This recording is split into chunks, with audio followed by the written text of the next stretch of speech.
an wala bana ngich kare bani kana bana yuale kana kona bana ngich kajan tok na tamane bana ngi kare bani kana bana yuade bana ko gor gwata me kan kono ni ame jira me jidit gwas me gore jeno jen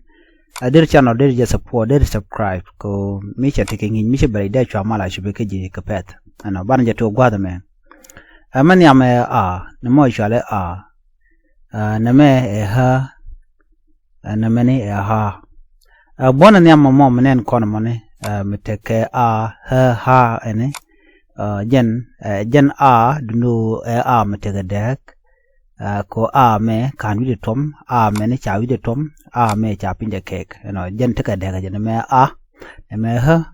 ha no ha no rewo de gwata me bala o ban kulo we ka kwindien amone en kerenen konome sorry kereme ni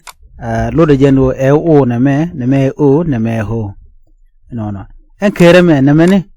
kanu de tom ga kan pinda kek na me cha wi de tom jen kwala cholo ka jamo na me ho cha pinda kek no tiken ka daga tam na me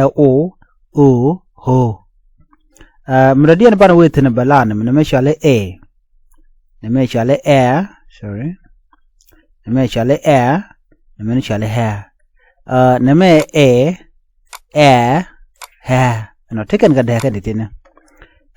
nyam gwada me kanu de kanatom ka kan pinde kek na me cha wi de cha tom na me ha na cha wi de tom ka cha pinde cha kek jen chal ka jamo ha ka ja ha no bayol ka kire bak man dian bana weten bala ne me shale he ne me shale ne me shale ha no ne me he ha no teken ka da me kan wi da kana tum ka kan pin da kek shale he ne me cha tum wi de ne me ha cha pin da cha kek to kon ko to kon ke he ha no ka titene bana we kamanda dien ka bana yuale kanere bane mo kon nyoka mo gor kon de kon ngai gwata me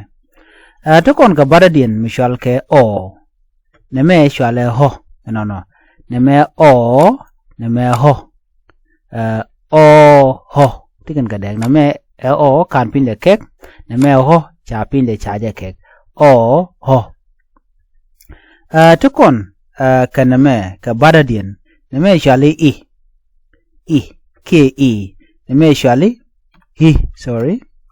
bukon ne me shale ne me shale ne me shale hu no hu no mi ju gujika keniti chala ke ri chalga keno ken ke bani chol kon keno e bani yuale ken re bani ano kata gui kone jamone ko kena kanten kon lalat ka derit ke mugar kariet bana ja kwen kelemat ko de kon te ke ngach murong katot kata dan dong de kon ga kwen ke ja an tuong na ja kamaniam ha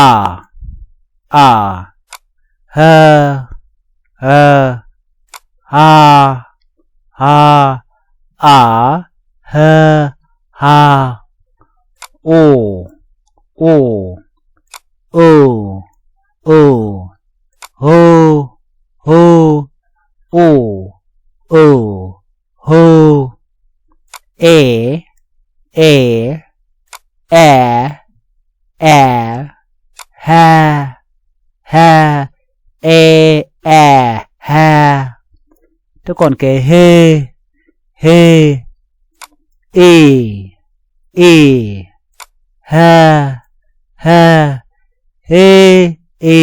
ha to kon ke ho to kon ke he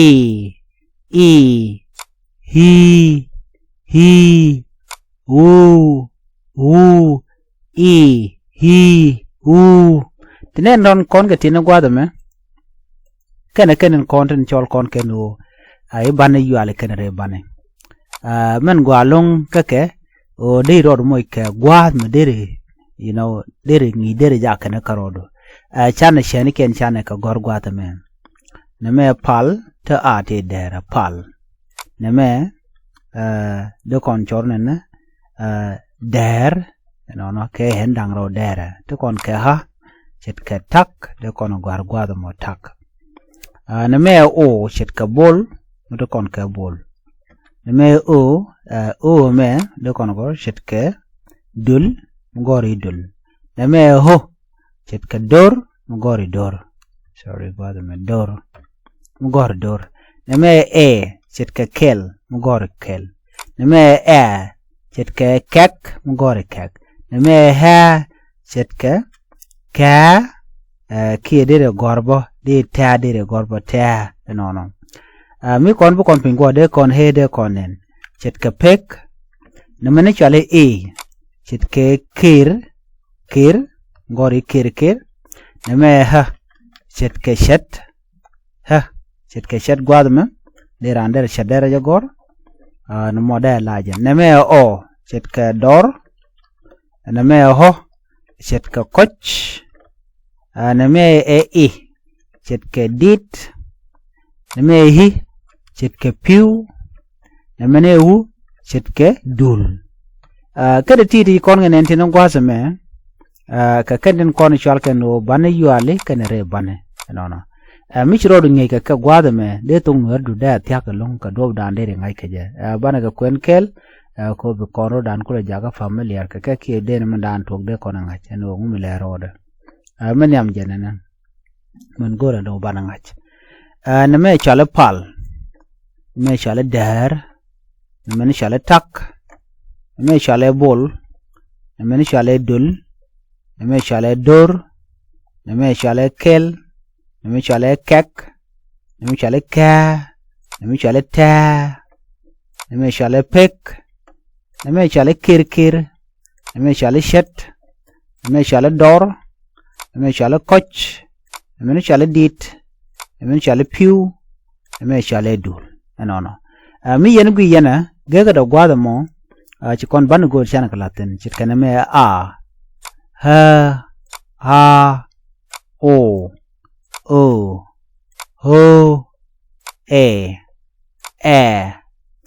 ha he ha o ho hi no titi chale no kare bane kana bane yuale re bane no kana bane yuale ma dien gritine nembro do moje ke minendang di ke bakel ke wel bukeling nyok nyolo jog bukeling nendo bana bi tok nat bi ngai ke jam en ban nyojek kangi de dien bi atemal